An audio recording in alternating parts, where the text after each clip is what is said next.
Real quick, before we start this podcast episode, I just want to say thank you for tuning into the Marc Colcer podcast. I know you've got a million things that you could be doing right now, and the fact that you're taking time out of your day to watch this podcast episode truly means the world to me, and I just want to say thank you for that.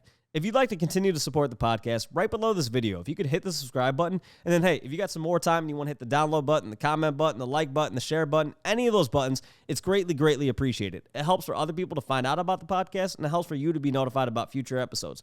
So if you guys could take a quick second, hit the subscribe button, I would really appreciate that.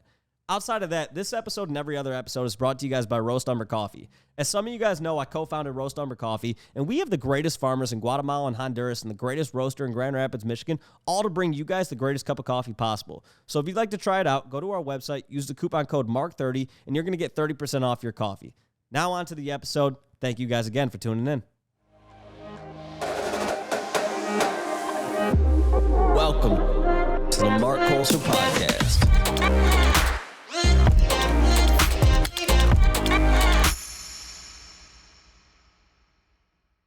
Hey, Greg, welcome to the podcast. Now, before we get into, I want to explain the story of how we met, but before we do that, I want to start off the podcast. Can you give a brief 30-second elevator pitch to who you are, Greg? Yeah, sure. First of all, I just want to say thanks for having me on the show today. My name is Greg9000. I am a co-founder-ish of Decimus Dynamics. It's a Solana NFT project. It's a gamified value play. That's the way that we describe it. And I can get into more of what that means a little later. But yeah, that's basically the long and short of it. There we go. There we go. So I'll tell the story of how you and I met. I remember it was, do you remember what month it was? Was it like November, December 2021? It was almost 2 years ago, because I remember it was like at the end of DeFi summer, and I had been doing like some kind of like DeFi plays and just like altcoins. And I was getting into the NFT space, and dgods was one of the first NFTs that I purchased when I got into Solana NFTs. And that's when I met you. Yeah, is because we were both dgod holders, and I think I tweeted something like, "Who's a like NFT holder or dgod holder, whatever, in LA, in Los Angeles?" Yeah, because I was like, I would love to meet somebody, you know, whatever. But this was a month or two after dgods minted, and you responded back to me. And I remember I said to somebody when I was on my way there, they were like, you know, do you know this guy? And I was like, nah, I don't know anything about him. I was like, he's giving me good vibes, but like, I remember when I checked out your Twitter account, you had put on there a tweet about you get 33.3% off Roast Umber coffee. Yeah. And I was like, wow, that's pretty cool, you know. And this kind of like played into some of the things I was thinking about at the time, which is like, what can be done with an NFT project or an NFT community? I was still kind of like enamored with like the world of Discord. Yeah. And going, wow, you know, there's like so many possibilities here, you know, of what we can do. And so I was like, I took your tweet and I put it in the chat over at dgods. And I was like, we should go raid this guy and like give him a bunch of sales on his Roast Umber coffee. And I think we gave you like 30 or 40 sales in a day or something. Yeah, it was and awesome. That was like a really early thing to do. Yeah, because NFT projects, I don't think they were really doing a lot of the kind of seeing what you can do to reach into the real world. No one was really doing IRL stuff. Yeah, but you giving that discount of the 33.3% was, you know, kind of a cool thing. Yeah, it was like fun. An insider kind of discount. Yeah, it was definitely the first time I saw that like NFT communities would actually support what you did outside of the space. But yeah, so then you and I, that's when we had coffee. Right. You hit me up, you said, hey, let's get coffee. Yeah, we went and grabbed coffee, and that's when I met you. And at the time, you weren't running any projects or anything like that, but you were basically, you were a dgod holder, I was a dgod holder. We met up, had coffee, got to know each other. And okay, so before we go even further into that and everything like that, Greg, tell me a little bit more about your background. What were you doing before getting into NFTs and crypto and all that kind of stuff? Sure. So I come from Michigan, like Marc. So that's something we had in common right off the bat, is just kind of like our roots were pretty similar. Born and raised out there. I actually went to art school out there because I grew up, I mean, this is a little more than I was going to share, but my dad is a mortician, and I kind of grew up thinking I want to do something creative with my career, because I saw what he did. He was very serious, and his whole job was like being serious while other people were mourning. And so I was just like, wow, I kind of want to get into something that activates more of, you know, the imagination side of, and in essence, being like a commercial artist. And so I went to art school out there in Michigan, went for illustration, graphic design, and computer graphic animation. That led me to doing some early stuff with, at the time, Flash was a really big deal. And this is before the iPhone and all that stuff. And then I pivoted from doing like Flash animation for this startup I was working at. It was like some of the clients we had at that startup, which was in Michigan too, were like General Motors, Ford, PepsiCo, Weyerhaeuser, 3M, this kind of thing. And so I kind of had my taste pretty early on after art school of like, this is what it looks like to become a designer in the commercial world, working for the corporate kind of vibe. And I kind of was like learning pretty early. I wanted to do something that fed my desire to do something kind of cool in my own interpretation of what cool was. So as soon as I could, I got out of that gig and I moved out to Southern California. So it kind of gives you up to a certain point there. Yeah. And so then how did you end up getting into NFTs and crypto and everything like that from there? Let's go to crypto. Did you get into crypto before NFTs, or what was your your journey? Yeah, that was my journey. So yeah, I like the idea of just fast forwarding to that point. About 2 years ago, I had a buddy of mine who's now a holder in my project, but he got me into like altcoins because he had already owned Bitcoin, and he caught the trend in like 2017. So he was ahead of the game. And he's like, you got to get into crypto. And I said, okay, yeah, that sounds cool. But I didn't want to do Bitcoin because I was seeing all these altcoins. This is during that time when we had like a bull market there for a while. And I go, man, if I play the game over here in these tokens, I can get a much bigger gain than if I just stick in with Bitcoin. So I wanted to outperform Bitcoin in essence. And that got me into playing with something called Pancake Swap. So BNB, Pancake Swap, I was creating liquidity pools there. And I was like, this is amazing. I can make every 2 weeks, I can pull more Pancake out and then recompound that into the original. And I was just like, that kind of leads you down a rabbit hole of like, oh, okay, now there's like the Uniswap and there's all these other, at the time, this is very degen-y, but there's all these other swaps popping up that they would just like basically take the code from Uniswap and make their own version of that. And these tokens were just going parabolic, like overnight kind of thing. And you do that for a while, and then you kind of like get to understand how kind of Ponzi that whole world was. Yeah. And how it was really not sustainable. Yeah. And that's when I kind of was like looking for something else, which at the time, Ethereum was the only place where NFTs were happening. So it was very early in the game of looking at NFTs as a possibility, but I was attracted to it immediately because I come from the world of commercial art, graphic design, illustration, all that stuff. And so kind of like taking the world that I was in before, which was doing internet marketing, branding, website design, all that stuff, and beginning to look at the possibility. Like you can see pretty quickly, like when you start looking at NFTs, particularly in my case, Solana NFTs. So I didn't spend a lot of time with Ethereum. I pivoted right into Solana because I'm like, this is a layer one. It's got really fast transaction times, really low transaction fees, and I can still have all the same fun I would have buying, selling, and trading the NFT. So I quickly kind of moved out of DeFi myself into Solana NFTs. And so that kind of brings me back to where I met you. Yeah. No, it's always cool hearing somebody's journey, especially because your journey is so much different than mine. Like I wasn't doing anything with DeFi. When you talk about Pancake Swap and Uniswap and everything like that, it's like, man, I was in crypto for like, I don't know, 5 years before I ever even dove into any of that, even in the slightest. And it was because I'm always like, I have a base level of understanding of like pretty much everything, but I was like, but I know I'm not an expert at any of that. So the idea of like out trading any of those things, I was like, I know I'm never going to do that. I get anxiety when it's like, hey, with all the like shit coins that have been going on recently, like, man, I get so much anxiety. Like somebody will be like, hey, I just threw $5,000 in this. And I'll be like, okay, I threw $100. And I know that feeling. I'm like, man, and even the $100 you're sweating. Like when I would do that, I'd be like, man, why did I put $500 into that thing? Yeah. And even today, my partner and I are playing a much bigger game. Yeah. But it's like, I rely on his sort of research. We'll dive into we'll dive into that in a second. No. But I totally know how you feel. Yeah. I have become more of what I would call a traditional like NFT degen. Yeah. And I am very curious and very much interested in this exploring a world of Web3 where NFTs and DeFi kind of come together and sort of experimenting with what that means and how that gets expressed and how people interact with that and how you kind of create like in essence, like an asset class within an asset class. So very cool stuff. I'm very excited about that stuff. Yeah, we're going to dive more into the DeFi and what you're doing with your business partner and everything like that, because all of that is super cool. But before we get into that, so, obviously, once again, you and I met from, getting coffee, both of us being DGOD holders and everything like that. And so I remember it was a few months later that DGOD started their run-up, right? Yeah. And I remember at that time, I was talking to Frank, and he goes, because I remember I had posted a photo of you and I after we went and got coffee.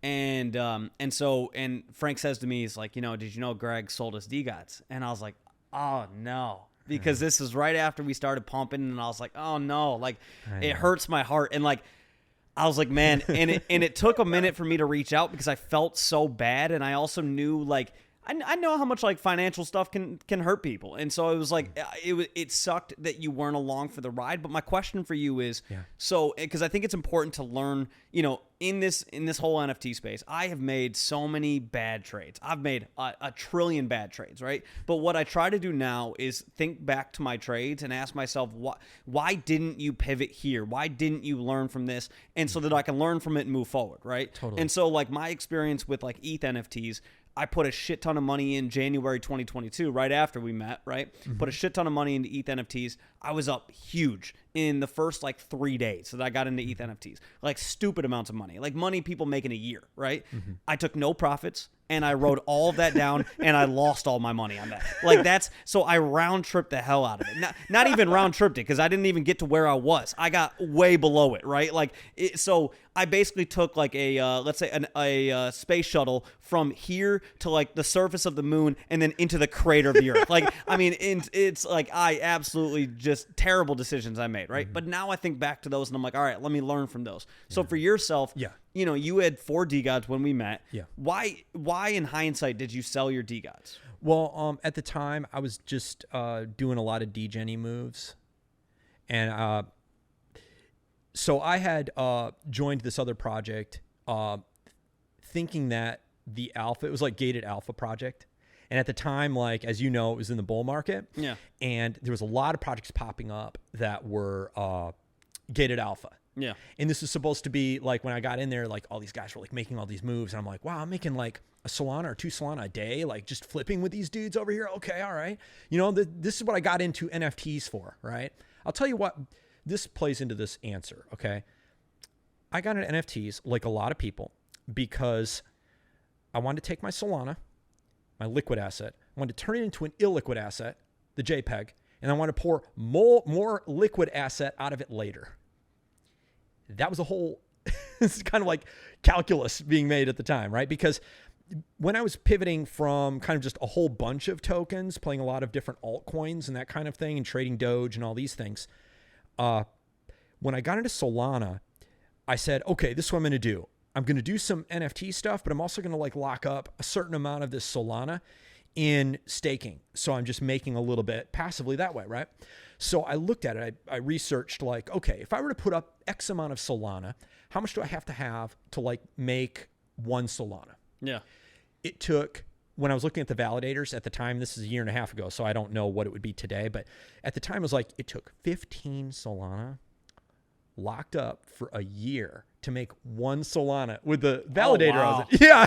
That's wild to think about. That's wild to think about. Yeah. And so at the time, obviously it was like a no-brainer where I was like trading with this kind of alpha group over here. And I received some bad input. Basically there were guys that they owned positions like on Tayo and Bjorko and Mindfolk at the time. All these things were like popping and all this the blue chip stuff and SMB and all that. And they were like, Greg, DGODs, like, they're gonna like kind of be flat for a while, bro.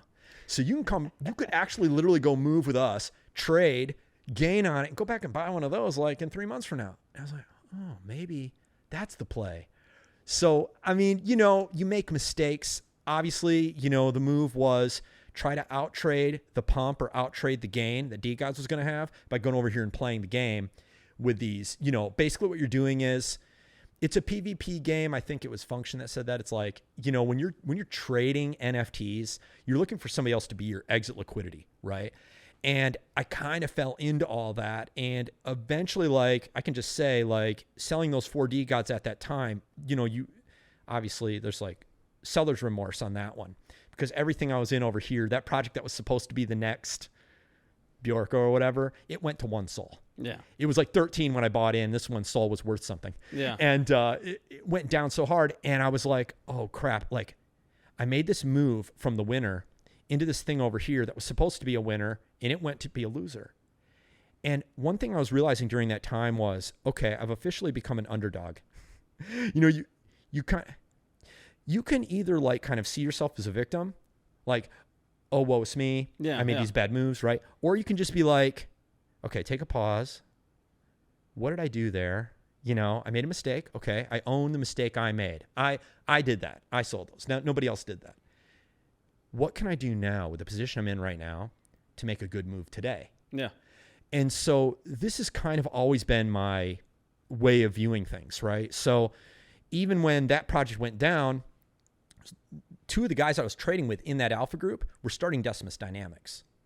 And so they were telling me, Greg, we'll just give you OG over in Deci. I was like, that's cool, because at the time, Decimus had a lot of hype around it, because those guys, so many of the guys that were trading in that community had connections to all these blue chips out there.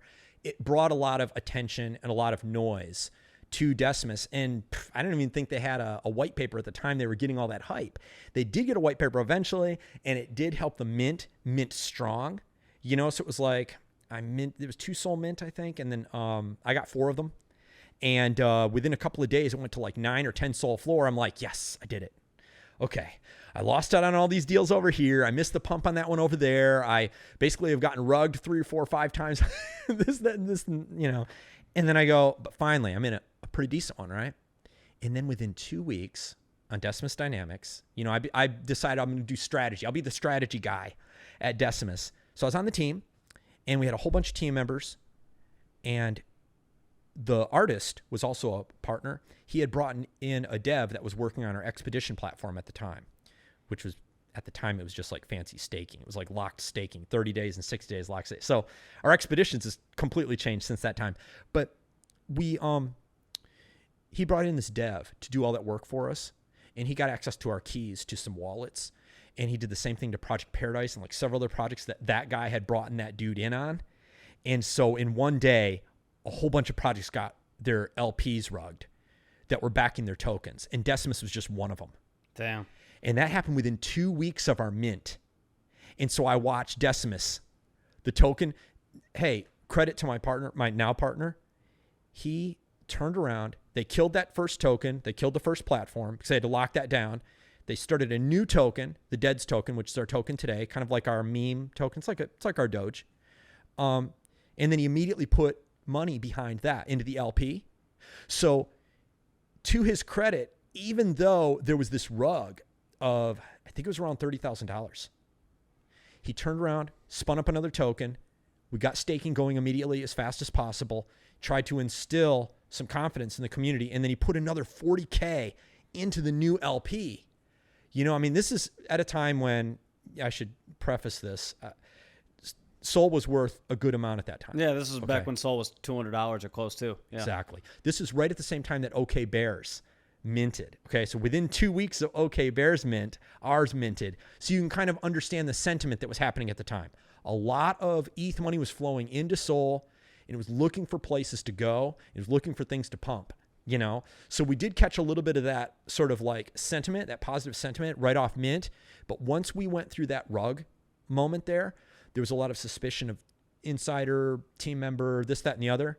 And so it was kind of a lot of heat for one of our founders, and he left, you know, like the whole team left. And one of the original founders, my now partner's name is Reno Raman. He was still there. So it hasn't been like a complete derug. It's like a soft derug, because I came in and I basically took over 50% ownership in the project, because I was like, I think I have a vision for this. I think I see something here, a possibility for what can be. Because, I mean, hey, if I was looking at my own situation, I wasn't a great trader. You know, I was making some bad moves on trades, but I wasn't too bad at coming up with ideas to make projects strong.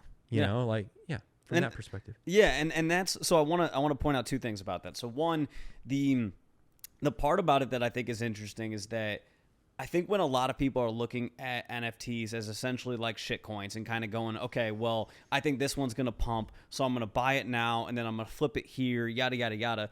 What you forget about it is the human aspect of how much human interaction can affect a project, right? Like if there's something that a founder says one day, it can literally pump an NFT, or it can also cause that NFT to fall in value. Things that you don't necessarily have to worry about if you're buying like Apple stock, right? Things like that, right? Exactly. Now, can that happen? Sure, but they're a little bit more media trained and things like that, right? Totally. And even when that founder or the president of Apple were to say something, it's like, even the effect of him making an announcement or something, it might pump it a little bit, but the way that somebody described the asset class of crypto to me is the entire asset class of crypto. Well, this is a year and a half ago now. It might be a little bit different now, but the entire asset class is about the size of Apple. Yeah. So if you think about one dude making one announcement at one corporation like Apple, it's a different scale when you're talking about an asset class of crypto. And then you're talking about NFT Founders, which is an asset class within an asset class. Right. Yeah. Oh, yeah. So it's a really small world. Yeah, super small. And so I think like,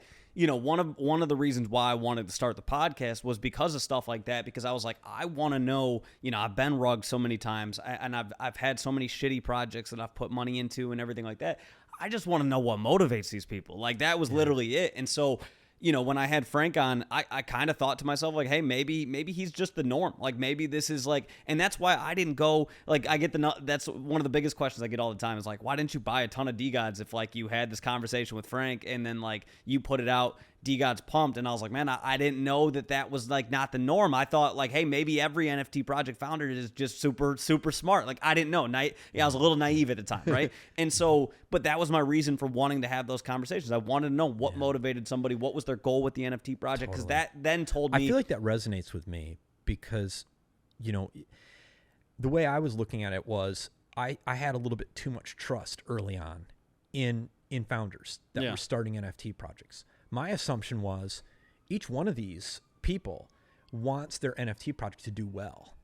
And so one of the projects when I was trading hardcore, like looking for things to mint all the time and just grinding for whitelists and all that, one was Balloonsville.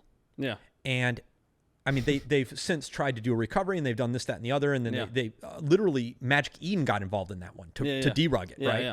But at the time I went through that, it was like a real sort of wake up call of like, man, these founders can be like, go way out of their way to be like straight up sociopathic or psychopathic or something. Like the guy was literally going around after like the day that he rugged, taunting people on Twitter and stuff. I'm like, this dude is insane. Well, and that's why I wanted to start the podcast, because I was like, nobody in their right mind is going to come on my podcast, sit on my couch, and that's why I was like, I won't do any of them via Zoom. You got to come here and sit on my couch. So if you're gonna rug and you're gonna sit on my couch and look me in the eyes and then rug afterwards, you are like a true psychopath. Because and mind you, like that's the reason why nobody would come on here and do that. Like you'd have to be an absolute idiot. But and also you don't really even have to go as far as being a sociopath or a psychopath to be the kind of person that just doesn't mind using other people as your exit liquidity on your play.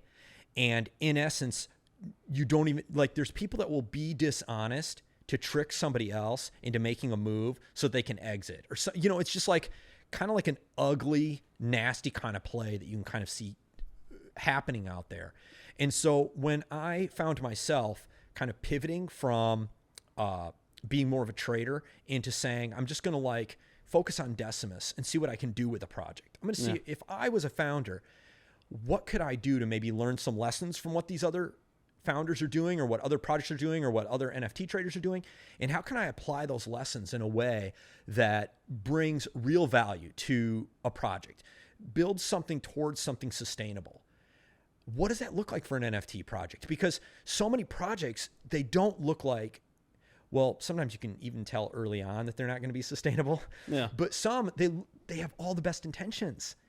They want to be sustainable and they still can't do it, you know? So that's kind of almost been like the study of the last year for me is, in essence, treating this as the lab or treating this like in the garage doing the startup work of how do you develop an NFT project that does become sustainable?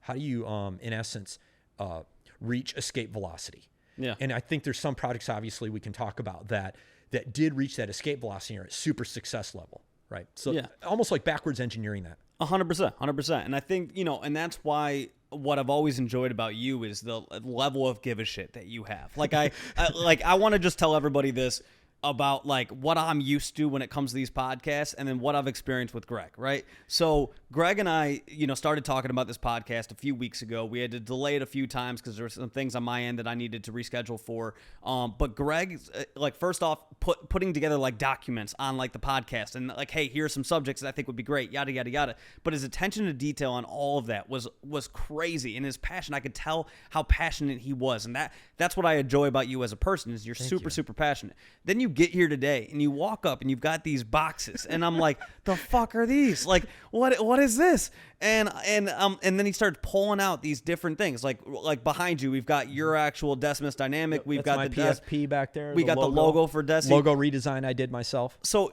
that's very cool. I didn't know that. Yeah. So I got the drawings for it here too. I got the pen and inks.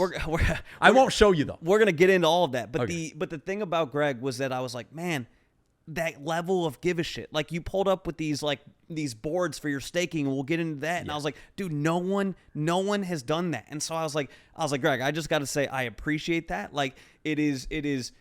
I love how much you give a shit.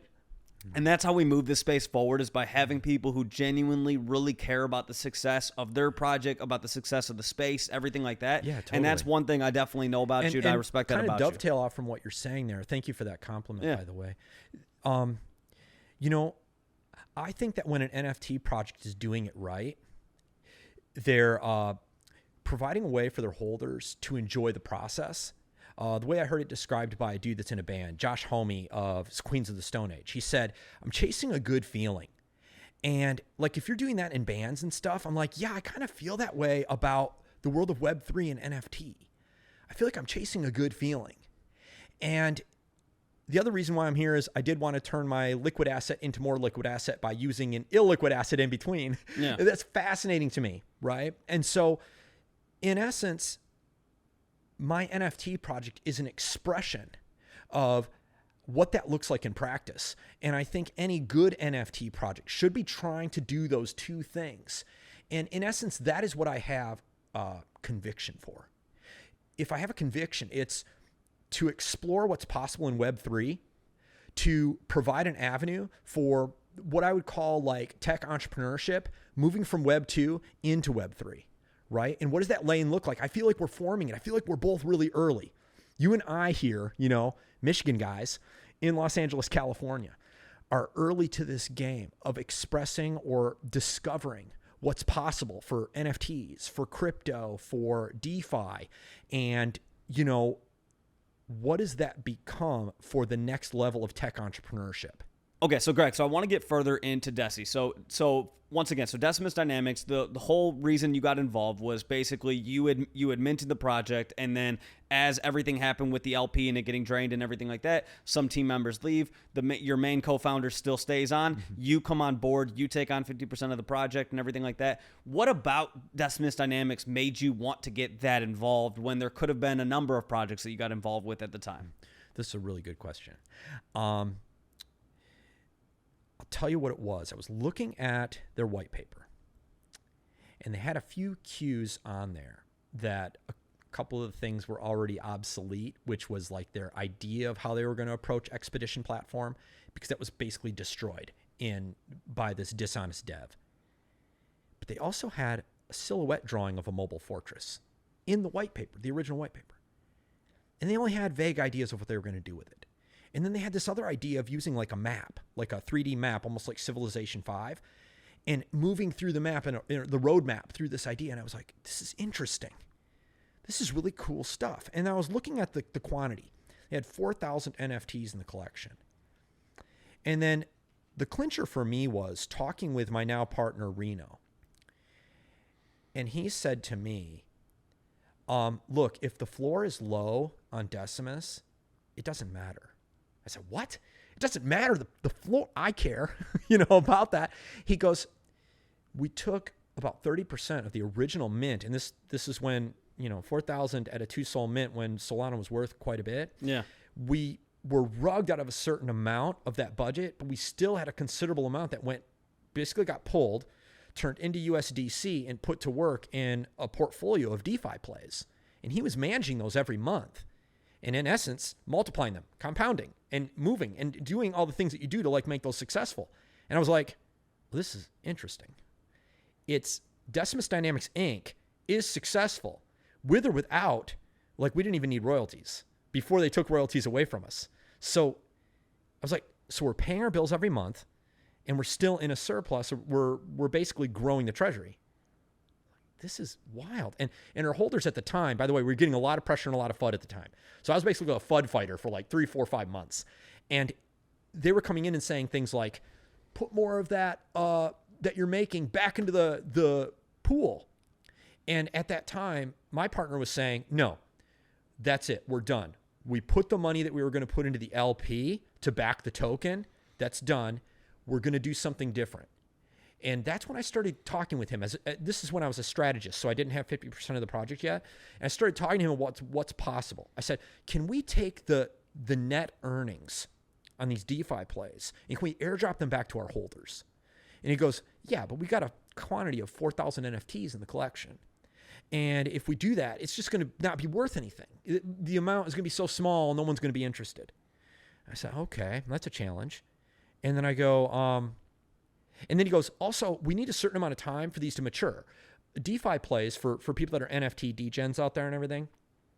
The way that DeFi works is typically they're in like 3-month cycles or longer, year cycle, 1.5-year cycle, or 2-year cycle.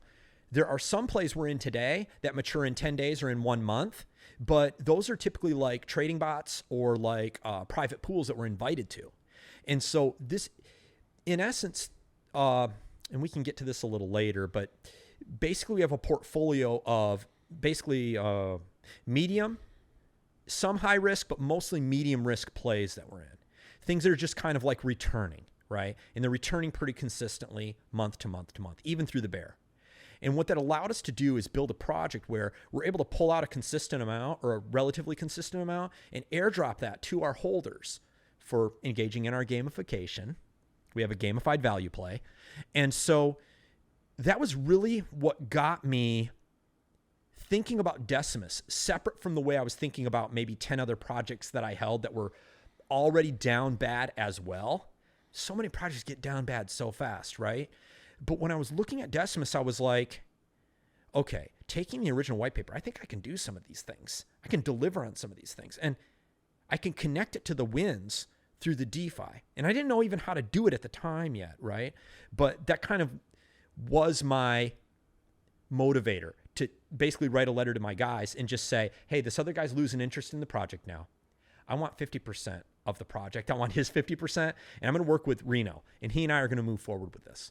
And that's when I started really cooking the tokenomics, gamification, and all that stuff. And we can talk about that next, I guess. No, I mean, I think that was great. Like, I think it's very cool that you guys were able to build a sustainable NFT project before people even really talked about sustainability, right? That wasn't something, it wasn't until, like, if you said to us when we were back in the 2021 days, if you said a project took some of their mint funds and turned it into USDC, people would be like, are you kidding me? Like, what are you doing? Like, what a bozo, like they would FUD the shit out of it, right? And then it was the moment the token started falling in value that all of a sudden everybody started saying, hey, did any of you NFT projects turn any of your mint funds into USDC? And it was like, no, shit, we lost 50% of our value, right? And so the fact that you guys were focused on sustainability from the beginning, like that's super, super impressive, because otherwise, if you hadn't been that way, you probably wouldn't be here today, right? And to my partner's credit, he stopped me from doing a lot of things I wanted to do along the way. Yeah. I won't even say what some of my ideas were, but in essence, it was kind of chasing the current meta of that time, a year ago, 1.5 years ago. And I think this is important for NFT founders that might be watching this and thinking about their own project. A lesson I had to learn is sometimes it's okay to go a little bit slow on something, and it's okay to be a little bit quiet in the Discord. It's okay to not chase the latest meta thing it's okay to say no to some of the passing fads. If you can find something you can get some conviction on that connects you back to, in essence, if you're doing gamification, which is what our project was looking at doing, building gamification that takes time to unlock. In essence, our focus needed to be more on creating rewards that were worth grinding for versus chasing the next hype. And I had kind of a degen psychology. I'm like, I want to make an announcement about the next thing we have coming. And to my partner's credit, he's like, we don't need that for Decimus to be successful. I was like, oh.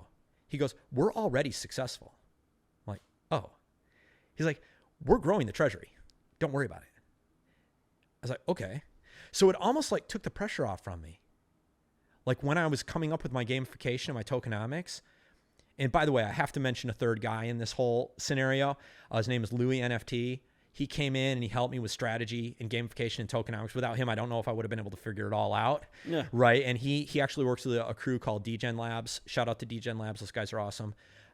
They provided like a white labeled casino for us. So, bullish on them. But, between the three of us, we came up with a way of creating a really fun way to engage in our project for our holders. I mean, some of my holders tell me it's like an addictive kind of game. And so they want to acquire more of my NFT to get back in and start over again in the game and play the game again to unlock the rewards. Right. And so, we had this kind of comes in where my partner originally told me we're creating a gamified value play. And at the time, I didn't really quite understand what that meant until we sort of talked about it a little bit. But most NFT projects at the time we minted, height of the bull, right? They were coming out. They wanted everybody to PFP their project. And we were in that boat as well. We wanted everybody to see our NFT, love the art, think the art is awesome, totally hype. I want to go out and PFP Decimus. And for a minute, we had that. But when we got our LP rugged, we got a really bad sort of reputation, like a stink on the project. So nobody wanted to PFP a Decimus after that. Yeah. So after 2 weeks, it was all grind from then on. And so when I talk about our project now as a gamified value play, what I did was I brought value to all 4,000 NFTs. So whether you own a super rare one or whether you own a common one off the floor, it doesn't matter. You've got a valuable NFT in your wallet. That was the goal here. And how do we do that? How do we bring value to an entire NFT collection? And I'll show you how we do it. Do you mind if I show you? Yeah. So pull those out and hand them to me and I'll hold them. Here, this is this first one is a Decimus utility summary. Okay, so I'm going to go through this as fast as possible. And we'll put this on the screen, so it'll be right next to you. Okay, cool. And I'll go through this really quickly so we can abandon it. But by the way, wait. So I got to point out, once again, this is what Greg got made. And I literally said to Greg, I go, Greg, they're barely going to be able to read this, but I love that you had the idea to create this. And I was like, so just send me the graphic. I'll put it into the podcast. Sounds good. But I was like, but Greg, I love how much you give a shit. I just got to say that again. So, all right, Greg, you. And I will preface, you can go to Decimus Dynamics Discord. You don't even have to be a holder. You can go to Start Here. You can see all of my infographics I've created. I've done all these myself. And really what it is it shows you in no more complicated terms than like playing Monopoly. You can understand my tokenomics. You can understand my gamification. The big thing I see a lot of projects bump into a barrier on is describing something to people that don't know anything about their project in a way that kind of flies over their head, right? So as you know, about a year and a half ago, if you announced you were doing staking and you had a token, that was enough to move the floor. 100%, yeah. That stopped being, that stopped being a thing a long time ago. Mm-hmm. Then there was a moment where everybody was like, you can do questing. Ooh, questing. Yeah. Cool. And then people did that for a while and they were like a hamster on a wheel. And they're like, okay, I'm done doing that. And now that doesn't move the floor, right? And so what we were looking at is how do we build something that's basically gives people rewards worth grinding for, right? And so my partner came up with this idea, said we're going to change the metadata on the NFTs so that the level people go up in levels as they go on our expeditions. So you go level 1, level 2, level 3, level 4, and it shows up in the NFT. And we've since moved away from metadata, and we now just do it at the database layer. But what we did was we did this. I took this original concept from the white paper, which is this mobile fortress. I drew them myself, and I handed off my drawings because I'm an illustrator. I handed off to a guy that's really good in Procreate. His name is Sir Aries. He's a holder of ours. He's a whale. He's dope. Really enjoyed working with him on this. But we did 1,000 mobile fortresses. The reason why I made mobile fortresses be the thing that people had to grind for is because when I have to airdrop earnings from DeFi plays over here, I only have to airdrop it to 1,000 quantity instead of 4,000 quantity. Now the rewards start looking a little bigger. Even then, they're pretty small right now. But the reason why we started off small the way we did is because if you look at the gamification of Decimus Dynamics, it's designed to reach a certain goal by year 1. We have another goal by year 2. Obviously, this depends on the market and this depends on certain things. But even in a conservative scenario, we have goals for year 3 where the airdrop will increase as the treasury grows. Now, there is a method to that. There is an entire calculation done. We have a big old spreadsheet that takes into account all these things. My partner happens to be a specialist in this. So that's sort of what I say is the secret weapon of Decimus Dynamics is his skill set. And the unique staking that you guys basically created where somebody grinds to earn this mobile fortress. Right. Oh, I'm sorry to explain this graphic. I apologize. No. I feel like I got away from it. So basically it's like this. Step 1, you stake, okay? Step 2, you go on expeditions. And here's the real trick to the kind of clever thing we did. We made the expeditions cost more DEDs, our token DEDS, than you can earn in staking. That's deflationary. That puts buying pressure on the token. So you got to go to Radium to get more of my token to go on expeditions. You go level 1, level 2, level 3. You go up to level 7. You get 2 of my guys to level 7. It gives you mint key cards at level 7 going to level 8. And you can now mint your mobile fortress at that point. And we've done something really clever. And this comes from the world of DeFi. We built our own swap, our own token swap. Swap.decimusdynamics.io. You can only trade 2 tokens there. Our second utility token, which is USDED, trades for a token of real value. And this is where NFT magic lives. Okay? What I mean by that is NFT magic lives when the incentive for my holders to hang on to the NFT pays them more in liquid asset than they originally put in. NFT magic. 100%. Yeah. And I think that's what DeGods did really well. When they came out with Dust, and they came with a whole bunch of utility for it, and then FFF gave them more utility, and then more utility, and more utility came from other projects. That's clever. It's cool. It's also NFT magic. Yeah, because it creates. I mean, in English, it creates FOMO, right? Like the reality of it is if you feel like there's more of a benefit of holding something than by selling it, then you're less likely to sell it, right? And it gives purpose to your gamification in a way that rewards the holders for grinding. Yep. And so they get to the end of the game, they mint their mobile fortress, they lock up the mobile fortress with 2 level 8 decis in our staking, and that's what gives them access to monthly rev reward airdrop from our earnings from managed DeFi. When we talk about managed DeFi, literally what it is for NFT degens, it's a different psychology than it is for DeFi degens, right? DeFi degens are looking for the gain, and they don't care about what it takes. They're just like, I'm just going to grind for the gain, even if it's a lot of work and I have to spend a lot of time jumping through a whole lot of hoops over in the DeFi world.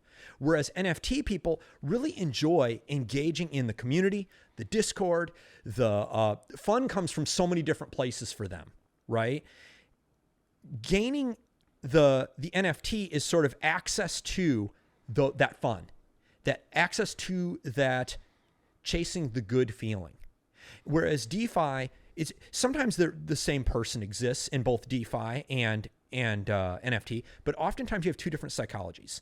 The DeFi person that really gets down for that has a different strategy and a different approach to altcoins and sort of chasing the pump than what a DeFi or an NFT degen does. They'll chase mints, they'll grind really hard for a whitelist. They just have a different approach. So an NFT person wants to engage in their gamification. They will go way out of their way to engage in your gamification if it's no more complicated than Monopoly, like I said before.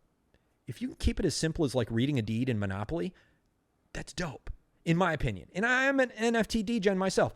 Whereas if you give them access to manage DeFi, they're down with that, you know? So, and now we've actually just opened up something for our whales where they're able to actually participate themselves in a private pool. So we're actually beginning now to like open up through our Expedition platform ways for them to literally participate in a side play.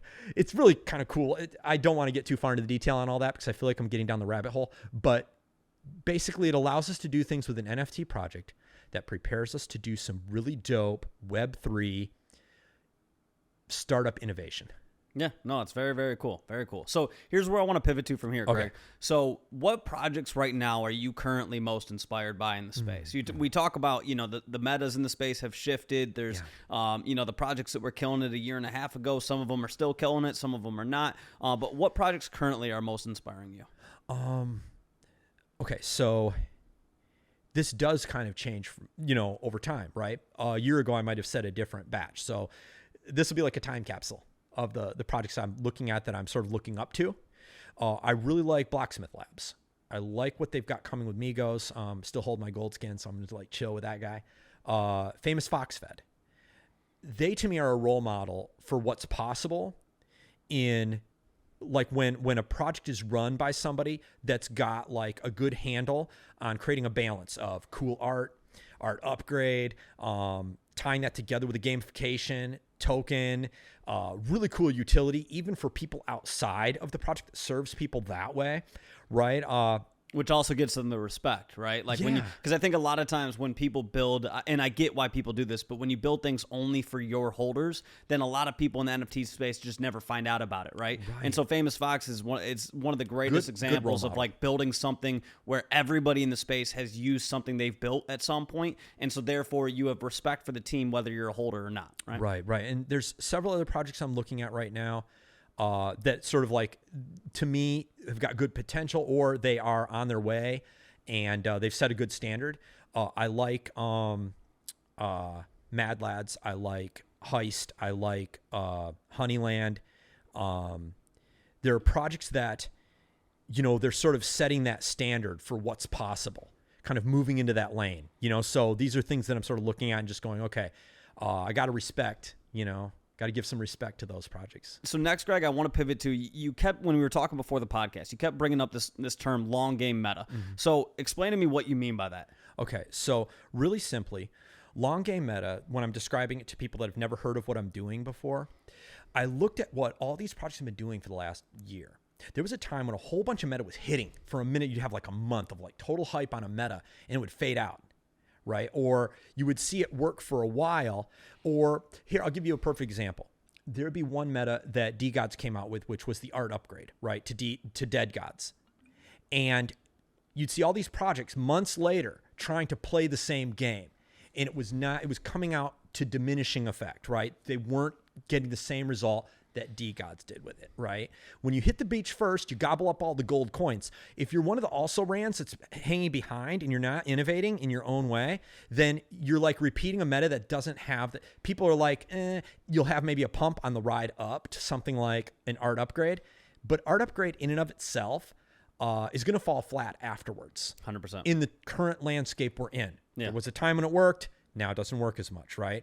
So what I said was, I was looking at like what's beyond the mobile fortresses, and I'll tell you why I had to do this, to kind of look at long game meta and even develop long game meta for my own project. This last year, I've been at it now for a year and a half, just grinding on my own project. I got to this point where I was looking at it, I was going, I have 1,000 mobile fortresses. I have 4,000 Decimus Dynamics NFTs. When they're all locked up, theoretically, which never happens, but if they were all locked up in staking, it's 1,000 mobile fortresses locked up with 2,000 of my OG NFTs to get the airdrop.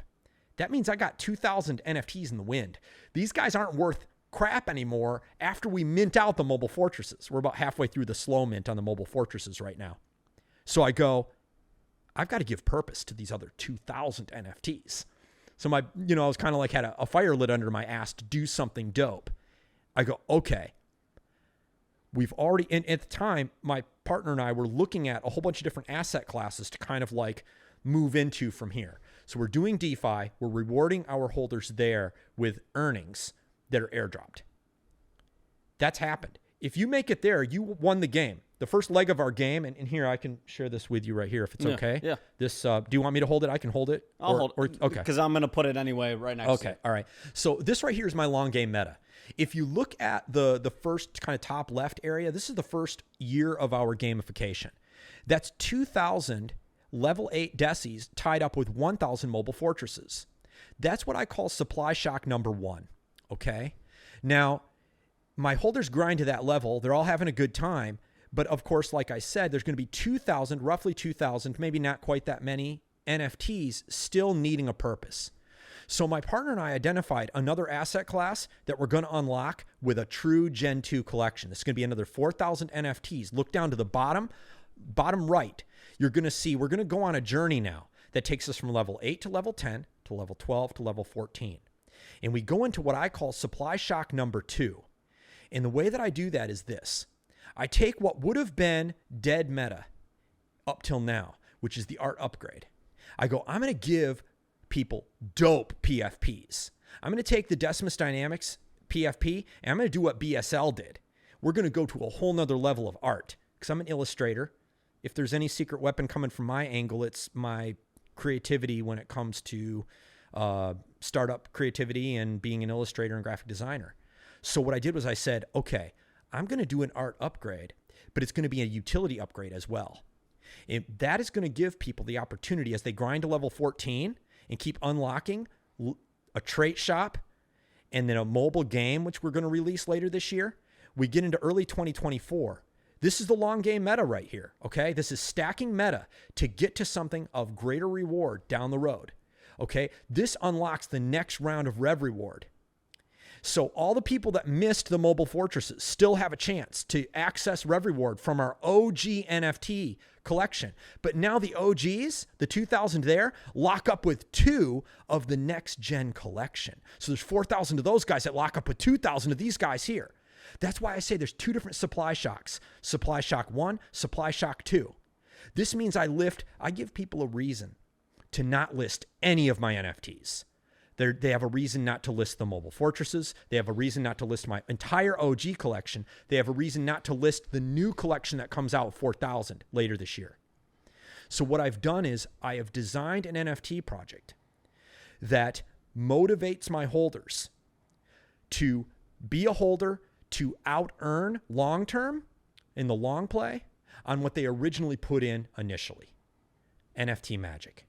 And so do you have, you said you have some sketches of some of the new art? Yeah, let me see some of Yeah, these. absolutely. And I haven't seen any of this before we Right. And by the started. way, my holders haven't even seen this drawing that I'm going to show you right here. There we go. Well, I mean, I can do this really fast. Like I can do this in like a minute. This right here is like early drawing right here of Mobile Fortress. Greg, so make sure you hold it up. Oh, okay, like to my chest right there? Perfect. Okay. So this is like a drawing, a pencil drawing I did, and I handed off to my Mobile Fortress artist. That's a damn impressive pencil drawing. That is incredible. I appreciate that. Yeah. And there's like 5 different versions. If you go into Decimus Dynamics, Decimus pre-production in our Discord, you can look at the entire process. I show you all my early drawings and sketches and research I did in Google that leads up to this stuff, right? And so here's another one I did, another one of our mobile fortresses. Here's another drawing I did of a mobile fortress. Here's another drawing I did of our Xeon Tech. That's the alien race that's in our lore. Here's a little drawing I did of some gamification. But yeah, so this kind of thing, this is what I have fun with, right? Here's a pen and ink drawing I did, and this is something that my holders have not even seen. This is what's coming for the Decimus Dynamics art upgrade. Okay, so hold that up. Okay. This right here is taking Decimus Dynamics, art, and utility to the next level. What I did was I zoomed out from our initial silhouette, which is kind of like it's a 12-foot robot battle mech that's driven by sentient raccoons. You can read our lore to get all that fun story stuff. But what I did was I said, I'm going to zoom out and I'm going to add 3 new traits, a right arm and a left arm and a backpack, or something as a back trait, like it's either wings or it's turbines or something like that. And we're going to basically take the whole collection to another level. So when we open up the trait shop, there's going to be a lot of things for people to do. And why would people want to do this? Like I just outlined, that art upgrades are not that effective. Why would I do that? It's because when you do the art upgrade, you're also earning whitelist tokens for the next collection, the True Gen 2 collection. And what that's doing is it's further preparing you to unlock the next round of rev reward. So in essence, what I'm doing is I'm rewarding my NFT community, my NFT holders, for grinding all the way to the end. And once you lock that up, that's passive rev reward. So every month we're airdropping you. So that's why I wanted to, in essence, in this next round, bring value to every single. If round one was gamified value play to give my entire 4,000 OG collection value, this next round is set up to give every single individual Deci value, because it takes one of those guys. You only need one in the next round to lock up with two of the second gen collection. And now you're making rev reward on that. But if you hold many of them, once again, you benefit from being, obviously you hold one D God, you're doing really well, right? But if you hold 50 D gods, you're doing better, right? Yeah. So Greg, walk me through, this is all very cool. And I think, so one of the things that I talk to every project about this till I'm blue in the face of, the hardest part about this space is that, like, it takes a minute to really understand everything that somebody's doing, right? So how do you go about educating somebody who comes into the ecosystem who's brand new? Because if somebody's watching this right now, my guess is they probably understand about 55% of it, because it takes a second to really completely grasp everything, right? Because there's a lot of terms that are being used that you're not used to and everything like that. So it does take a minute. So how do you guys continue to educate your holders so that they can educate new people, and then in general just educate new people who come in who are looking to learn more about everything that you guys are doing, and want to make sure that they're kind of playing the game in a way that's going to lead them to success down the road? This is a really good question. Thank you for that. I would say this. If you would have gotten into NFTs about the time that you and I did, say 2 years ago, a little more than 2 years ago, the real purpose of an NFT was to purchase the JPEG, hold it for a while, and sell it to somebody else for more than what you bought it for. That was a very simple utility. Very simple way of describing to people the value of what that thing was. It's an individual property, lives out in the internet, and there's code that's attached to the JPEG that makes it worth that, right? Fast forward to today. The way that I talk about NFTs to people now is different than the way I would have talked about them before. I say, of course, one way to make something from your NFT is to view it simply as a way of turning your liquid asset into more liquid asset, okay? But there is another purpose to this thing that's somewhat unexplored or just being explored early right now, which is you can stake it for a crypto token. So there's a token that you can get from it. Oh, that's cool. All right. There's some other stuff you can do with it too. It can represent access to a gated community. So you can get into a Discord, and it takes owning that NFT to get in there, and now it's gated alpha, or it's gated access to whatever that community is giving. I mean, we've seen so many things. Rev reward from Gamble Meta, being in with the right alpha callers, so it's gated alpha caller. We've seen gated community rating. So now it's like a social circle that you're buying into or whatever, right? I'm holding into. So I say there's lots of options here. If you're looking at Decimus, think about it like you're playing the board game Monopoly, but you're going to be earning a token at the end of that is like a cryptocurrency. And it's kind of like as complicated as I try to make it. So when people come in, I direct them to, I say, go into Decimus Dynamics, go to start here. You can read through the entire gamification in a few minutes because it's all infographics. And if you can understand reading a deed in Monopoly, you'll be able to figure out what we're doing with the project. If that's something that appeals to you, then you're going to stay a holder. You're going to keep grinding with us, or you'll become a holder for the first time. And then you'll do what some of our other people have done. They become whales, and they become like Leviathan whales, which is like this really high level. And then they really grind with us, and they start seeing it the way that our project is prepared, which is kind of like long time horizon NFT project. And I know that sounds kind of oxymoronic, right? Saying an NFT project with a long time horizon, but that is literally what my partner and I have designed. It's meant to be seen in a year cycle, or in a 2-year cycle, and a 3-year cycle, or out to 5 years.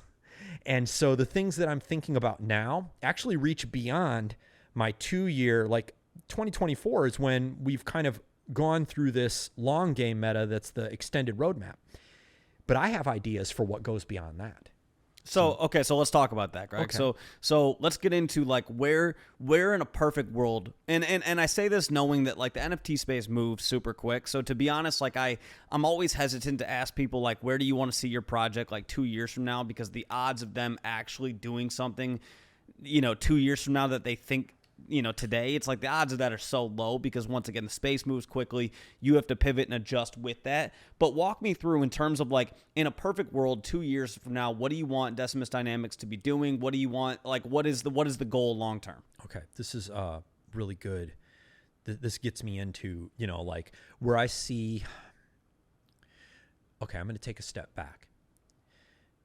My thesis about NFTs in the NFT space is that NFTs are mini startups.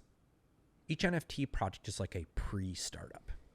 And the reason why I say that is because I come from the Web 2 world, where a lot of my clientele that I would serve back there were real startups. I would be on a team of people where we would have like a waypoint we would have to hit, or an MVP that would have to be delivered within 6 months or a year. And so to give people a little bit of background on that, like the 30-second version is you'll have a place like Silicon Beach. You'll have a lot of VC funding that's available to people that pitch whatever they're doing, right? There'll be a big rigmarole around that, and they'll build out their team of like, total like killers in the Web 2 world. And they go, this team's going to grind for 6 months to hit this goal. We're going to try to get this amount of usership on an app in the Apple Store, And these dudes that are the VC funders, they'll be funding like 10 or 20 of these projects at a time with millions and millions of dollars pouring into these things. And they're hoping that one of those will pop off and outperform all the other losers. Basically, they plan on some of them losing, okay? I think for the NFT space to start maturing and start seeing itself the way it should, it needs to mature in the way that it sees itself, right? It's almost like right sizing your view of your own space, okay? When I say mini startup, what I mean is this, okay? Given the current value of SOL today, $25, let's say it's $25. Let's say I do all the hype, I get all the excitement, I get everybody interested in what I'm building. I'm going to do a 10,000 supply on the mint. I'm going to do it for 2 SOL, okay? And let's say out of nothing's minting out right now, but if it were to mint out in the middle of the bear and you mint it out, 10,000 supply, that's $500,000. That money just doesn't go very far. In the world of startups, if you've got an office and you got a team of people and they're grinding full time every single day in a place like LA or any city where you're doing like kind of this type of startup kind of culture, you're going to burn through that runway fast. Yeah, months. Yeah, months. And so if you're going to be an NFT project, I think it's more healthy for us in the entire, particularly the Solana NFT space, because that's the space I know best, to begin to see things through a different lens. Say, the way I see Decimus is this. This is a proving ground for what's possible. This is my way of proving a IP, proving there's an audience for what I'm building. There's people that are hungry for this specific utility. If I can get several thousand people fired up about grinding for a reward, and then I can take that as a proof of concept to VCs, now I've got a real chance of courting those millions of dollars in VC funding. See this as a way of getting permission from people, the direct-to-consumer approach where they're funding your series round A. They're funding your round A of getting up and running. You use that 6-month runway to prove, or a year runway. So in essence, you want to set yourself up by having, the way I suggested is have some type of IRL gig, be grinding with your community, grinding with your co-founders on something that you believe in, that's showing some type of real value with a real IP that can then be brought to the real world when you get some real fuel behind it, when you get some real like rocket jet fuel. Because if we keep expecting something from the NFT space that it can't give you, then we're going to keep getting founders that slow rug. That's one of the real big problems. We have a lot of guys that are really earnest and they're trying really hard and they try to get their NFT project out there and they still slow rug. I mean, I was looking at a tweet the other day. The guy had like a list of 45 what people were really optimistic about a year ago, and they're all rugged now. I mean, some of them might have a miracle comeback, but in essence, what I'm trying to communicate to people that might be founders that are watching this or want to be founders, I want to encourage you guys that if you're thinking about the next play that's going to happen, you should start thinking about things in terms of long game meta, particularly if you're in Solana NFTs, because a lot of the liquidity that left kind of following these projects to Ethereum and to Bitcoin, unless you're playing that big game over there, you're playing a different kind of game on Solana. You want to leverage what's best in Solana, which happens to be really fast transaction times, really low transaction fees. If you can build in essence, a small business model, a mini startup model around that, you can show what's possible. And I can talk about what's possible, what I see what's possible next, if you want me to. Go for it. This is what I see as a possibility, particularly for Solana NFT projects, and where I see the future of Decimus. Okay, I'm going to use something here. I'm going to reach for this really quick. I'm going to make a little point here. These are collectibles from my childhood. These right here are 3 3/4 inch G.I. Joe men. You can't even see it on the camera. They're so small. This is Destro, Silverhead Destro, the original guy. This is a 3rd gen Snake Eyes. Many of you won't even know what this means. Duke, the original Zartan. These are collectibles. They came out in 1981, 82. This original line. Oh man, I was born in 92. Bam. Yeah, now I'm starting to age myself a little bit. -10. But you know what it's like being in LA, right? 100%. We don't grow older here. Try not to. Yeah. I can fly. So what I've done recently, and you can see this sitting on the couch here, recently purchased these on Amazon. This is a Warhammer 40K. The reason why I think this guy's interesting is this came out in 2022. Warhammer 40K has been around for 30 years. It used to be you could get a miniature of these guys and you'd play a tabletop role-playing game with these, and you paint them yourself, like a hobby. And you still do, I'm sure. But now they're getting so popular, and Cavill's going to come out with a show that's going to be like a little Warhammer show. So it's going to catch like a certain trend here pretty soon, but Amazon's already selling the toys. This other guy here, it's an Iron Wrecker. Who's buying this? That's like an $80 toy right here. Hold that up in front of you. This guy right here, his head pops open. You can put the pilot inside there. He's got like, this gun on his shoulder, this whole thing. This is a collectible. They're not selling how much that thing cost, by the way? Like $80. Okay. 72 to 80, something like that. All of them are right in that range. And you know what? I don't think they're selling these to kids. I think they're selling these to adult men. I would think so, yeah. And this is what I want to get at, and this is why I'm talking about these things. It's where the possibility is and where I see the lane for Decimus specifically moving into. And if you're a founder out there, I want you to be thinking about what you can possibly do to maybe not do the same thing that Decimus is doing, but how do you apply some of these same principles to bring something to market that can be grown from a mini startup into a real startup yourself, okay? So this is what I see. This is what's trending now. History doesn't repeat itself, but it oftentimes rhymes, right? And what they did with G.I. Joes in the early 80s is they did this. They came out with a Marvel comic book first. That started selling the toys like hotcakes. Hasbro with their genius move to partner with Marvel was dope. Then they got the 30-minute cartoon. And this is when you had toy lines like G.I. Joe, Transformers, He-Man, Silverhawks, Thundercats. All that stuff was happening at the same time because the television complex was strong at the time. And when you got home from school, particularly boys, were watching these cartoons, okay? And that was the toys that were hitting at the time, right? Well, it doesn't change a lot. Look at the toys I'm buying today on Amazon. What's trending right now? Robot mechs, Warhammer guys, right? And I go, you know what? These guys have guns on their shoulders. They have broad shoulders. My art upgrade has a chance to, in essence, set up my IP to put guns on the shoulders, put wings behind their backs, to, in essence, set me up to pitch and go, here's the opportunity. A brand that's already proven itself, that's already got an audience of several thousand people that love what we're doing. We can make a cartoon for that and put it on Amazon Prime. We can make toys and put it on Amazon. The Decimus Dynamics can be the next line of that. And how do we do that? We keep people interested by rewarding them in crypto assets, by engaging in the gamification. So you're getting the role-playing game. You're getting the art. You're getting the next toy line. And we're doing it in a world that exposes what tech entrepreneurship is going to become. I believe P2E, play to earn, is where we're all going. Everything's going play to earn, man. We're looking at there's certain projects I'm looking at, NFT projects in the space right now that are doing dope things with play to earn. And I'm like, man, the whole confluence, or they're going to like crash into each other. The world of like tech entrepreneurship, sort of Web 2 and Web 3, is going to meet with NFTs and crypto.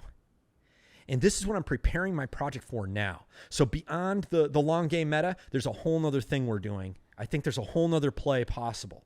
And it sort of gets revealed little by little as I launch the art upgrade. Then the art upgrade goes to the trait shop. And then I start giving value to what ultimately gets unlocked in a toy line, in a cartoon, where people don't even have to be holders of Decimus, and they can watch the cartoon on Amazon Prime and think it's cool. We're seeing things proven right now like Invincible and Vox Machina. These are kind of adult cartoons that adults are watching, So there's this whole lane opening up right now. And I'll just add one more thing to that. The other opportunity that I see right now is that Hollywood is currently creating a lot of entertainment that's not totally hitting with the target audience that they purport to be making entertainment for. I believe there's an opportunity, particularly in like the boy and young man market, where an NFT project positioned correctly with a dope IP can create really cool content that can be delivered direct to consumer, or maybe it becomes a show on Netflix or Amazon Prime. And that in essence can be a way to bridge from the world of NFT and sort of like my cool image or my cool PFP into a world that goes beyond that, where now you got normies just enjoying the show they're watching on Amazon Prime, and they may not even be a holder of your NFT project. Yeah, I think Pudgy Penguins is a great example of that, yes. and I think I should have brought them up as another great example of what I'm looking at. Yeah, I think everybody loves Pudgy at this point, and yeah. I think what Luca has done a really smart job of, and I think a lot of NFT projects can learn from this, is they're dripping Pudgy in so many different ways. There's so many times that I go to send somebody a GIF and a Pudgy Penguin pops up, right? And it's like, I'm not searching Pudgy Penguin. I'm searching something else. And there's a GIF that they've made that fits perfect. And so I end up sending the Pudgy, right? So that's a perfect example. So now there's got to be millions of people across the world that are using these GIFs and have used a Pudgy Penguin without realizing necessarily that it's a Pudgy Penguin, right? So then at the same time, if you're dripping the toys in terms of like toy stores, in terms of Amazon, in terms of like they have, if they end up in like Target and stuff like that, now people are finding out about them that way. Then you have the NFTs and people are finding out about them that way. You have all these different drip funnels, basically, where people are hearing about Pudgy or seeing Pudgy or subconsciously seeing Pudgy and not even knowing what it is.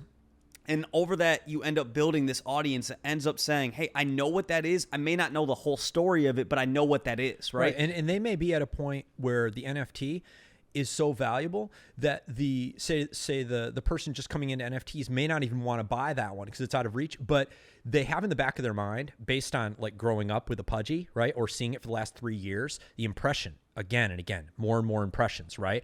They know the reputation, right? And they go, I got respect for what that project's doing, even without owning one. So there's almost like that mystique that comes from proving the IP and proving the brand that's been developed. As an NFT project, from the IRL world or from some other avenue of seeing it, right? So yeah, I think Pudgy's a good example. I think Decimus Dynamics, that's a lane that is open to this project specifically with the way that we're currently building things. And I think that this is, you know, kind of beyond the long game meta and beyond the fact that we're in essence running a managed decentralized finance project that allows people access to unlock earnings in crypto assets.